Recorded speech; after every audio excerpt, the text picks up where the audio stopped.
नमस्कार दोस्तों, ध्यान से सुनिए क्योंकि ये कोई साधारण जानकारी नहीं है, बल्कि उन हजारों परिवारों के लिए एक आखिरी चेतावनी है जो आज भी ये सोचकर बैठे हैं कि समय अपने आप सब ठीक कर देगा। ये कहानी किसी फाइल से नहीं, किसी दफ्तर से नहीं, किसी वेबसाइट से नहीं शुरू होती, बल्कि उस उम्मीद से शुरू होती है जो हर उस इंसान के दिल में पलती है जिसने कभी बरसात में टपकती छत के नीचे रात काटी हो, जिसने बच्चों को सीने से लगाकर ये सोचा हो कि काश एक दिन उसका भी अपना पक्का घर हो। प्रधानमंत्री आवास योजना का नाम आपने सुना है, फॉर्म भरा है या भरने का मन बनाया है, लेकिन सच्चाई ये है कि बहुत कम लोग इसके भीतर चलने वाली असली और कठोर प्रक्रिया को समझते हैं। बाहर से ये योजना जितनी आसान दिखती है, अंदर से उतनी ही बेरहम है, क्योंकि यहाँ भावनाओं की कोई कीमत नहीं होती। यहाँ सिर्फ रिकॉर्ड बोलता है, सिर्फ सिस्टम चलता है। ज्यादातर लोग यही मान लेते हैं कि सरकार जब चाहेगी पैसा भेज देगी और जब नहीं चाहेगी तो नहीं भेजेगी। यही सोच सबसे बड़ा धोखा है। हकीकत यह है कि सरकार पैसा भेजने से पहले आपकी मजबूरी नहीं देखती, बल्कि ये देखती है कि सिस्टम में आपकी जानकारी एकदम साफ है या नहीं। आने वाले समय को लेकर जो संकेत सामने आ रहे हैं, उनसे साफ है कि आवास योजना की किस्तों की प्रक्रिया धीरे धीरे आगे बढ़ सकती है, लेकिन ये पूरे देश में एक साथ नहीं होती। कहीं पहले शुरू होती है, कहीं बाद में, और यहीं से भ्रम जन्म लेता है। लोग देखते हैं कि पड़ोसी के खाते में पैसा आ गया और उनके खाते में नहीं आया, और उसी पल दिल बैठने लगता है। लेकिन असली सवाल ये नहीं कि पैसा किसे मिला, बल्कि ये है कि सिस्टम ने किसे हरी झंडी दी। अब यहाँ जरा ठहरिए और इस बात को गांठ बांध लीजिए कि ये पैसा किसी इंसान के हाथ से नहीं गुजरता, ना एजेंट, ना दलाल, ना कोई पहचान वाला। ये सीधा उसी बैंक खाते में जाता है जिसका रिकॉर्ड सरकारी सिस्टम में पूरी तरह सही और साफ होता है। और यहीं से सबसे खतरनाक मोड़ आता है, क्योंकि अधिकतर लोग यही मान लेते हैं कि खाता तो है ही, लेकिन सिस्टम ये नहीं देखता कि खाता है या नहीं। सिस्टम ये देखता है कि खाता जिंदा है या मरा हुआ, चालू है या निष्क्रिय, आधार से जुड़ा है या नहीं, केवाईसी पूरी है या अधूरी। यही वजह है कि हजारों लोग ऐसे हैं जिनका नाम सूची में होता है, कागज देखने में सही होते हैं, फिर भी पैसा नहीं आता, और आदमी खुद को कोसता रहता है कि गलती कहाँ हुई। सच्चाई यह है कि सिस्टम बिना चेतावनी के फैसला करता है। अगर खाता आधार से लिंक नहीं है, अगर लंबे समय से इस्तेमाल नहीं हुआ, अगर केवाईसी अधूरी है, अगर आवेदन का नाम और बैंक रिकॉर्ड का नाम जरा सा भी अलग है, अगर मोबाइल नंबर बंद या बदला हुआ है, तो सिस्टम चुपचाप भुगतान रोक देता है। ना फोन आता है, ना चिट्ठी, ना मैसेज, बस पैसा रुक जाता है, और इंसान हर सुबह उम्मीद और हर रात खाली हाथ सोता है।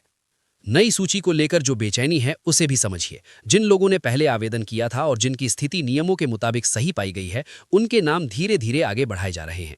ये प्रक्रिया एक साथ पूरे देश में नहीं होती, इसलिए अगर आपके आसपास किसी को पहले पैसा मिल जाए और आपको नहीं, तो घबराना नहीं है, लेकिन आंख बंद करके बैठ जाना सबसे बड़ी गलती है, क्योंकि ये योजना हर किसी के लिए नहीं है। अगर आपके या आपके परिवार के किसी सदस्य के नाम पहले से पक्का मकान या जमीन दर्ज है, अगर परिवार में कोई सरकारी सेवा में है, अगर आय या पारिवारिक जानकारी नियमों से मेल नहीं खाती, तो सिस्टम वहीं आपको रोक देता है। और फिर लोग कहते हैं सब सही था, फिर भी पैसा क्यों नहीं आया, जबकि सच्चाई पात्रता में छुपी होती है।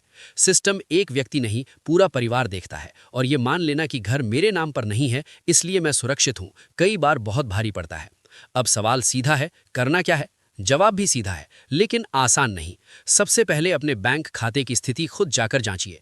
किसी के भरोसे मत रहिए। बैंक से पूछिए खाता चालू है या नहीं, आधार लिंक है या नहीं, केवाईसी पूरी है या नहीं। ये छोटा सा कदम महीनों के इंतजार से बचा सकता है। दूसरी बात, आवेदन में दिया गया मोबाइल नंबर आज भी चालू होना चाहिए, क्योंकि सारी जानकारी वहीं आती है।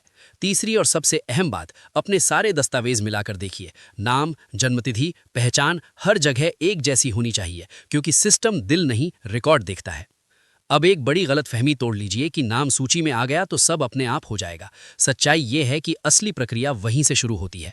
हर चरण पर सिस्टम दोबारा जांच करता है, और जरा सी चूक आगे की किश्त को रोक देती है। बहुत से मामलों में पहली किश्त आ जाती है, लेकिन दूसरी वहीं अटक जाती है, क्योंकि खाता निष्क्रिय हो गया, केवाईसी अपडेट नहीं रही या रिकॉर्ड बदल गया, और आदमी यही पूछता रह जाता है, पहले तो सब ठीक था, अब क्या हो गया?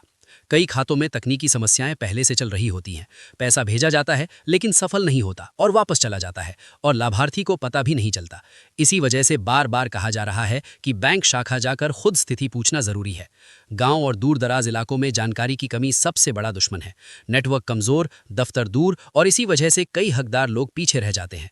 अगर आपके पास सही जानकारी है तो उसे दूसरों तक पहुंचाना भी जिम्मेदारी है, क्योंकि कभी कभी एक सही बात किसी पूरे परिवार की जिंदगी बदल देती है। अब उस गलती की बात जो लोग जल्दी लाभ पाने के लालच में करते हैं। गलत सलाह लेकर गलत जानकारी भर देना, बाद में वही जानकारी सबसे ऊंची दीवार बन जाती है, क्योंकि सिस्टम में गया गलत डेटा ठीक कराना आसान नहीं होता। इसलिए शुरुआत से सच और साफ जानकारी ही सबसे सुरक्षित रास्ता है।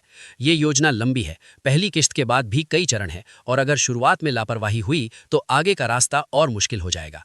जिन्होंने अभी तक आवेदन नहीं किया है उनके लिए भी यही सच है कि पहले नियम समझो, फिर कदम उठाओ। बिना समझे किया गया आवेदन सिर्फ उम्मीद देता है और बाद में तोड़ देता है। ये योजना उन लोगों के लिए है जिनके लिए पक्का घर आज भी सपना है। सरकार रास्ता बना रही है, लेकिन उस रास्ते पर चलना आपकी सतर्कता पर निर्भर करता है। अफवाहों से बचिए, सच वही है जो रिकॉर्ड में है। जैसे जैसे समय नजदीक आएगा, जांच और सख्त होगी। जो तैयार हैं आगे बढ़ेंगे, जो अधूरे हैं पीछे रह जाएंगे। अब खुद से ईमानदारी से पूछिए, क्या आपने अपने कागज खुद देखे हैं? क्या बैंक खाते की स्थिति खुद जांची है? क्या मोबाइल नंबर वही है जो आवेदन में दर्ज है? अगर जवाब साफ नहीं है तो यहीं से सुधार शुरू कीजिए। सबसे खतरनाक सोच यही है कि इस बार नहीं आया तो अगली बार अपने आप आ जाएगा। सिस्टम इंतजार का इनाम नहीं देता, सिस्टम सिर्फ सही रिकॉर्ड को आगे बढ़ाता है। अगर मामला अटक गया तो वो खुद नहीं खुलेगा, आपको ही कदम उठाने होंगे। ये योजना सिर्फ सरकारी योजना नहीं है, बल्कि उन लोगों के लिए उम्मीद है जिनके लिए पक्का घर आज भी सपना है। और ये सपना तभी सच बनेगा जब आप खुद जागरूक रहेंगे और सही समय पर सही फैसला लेंगे।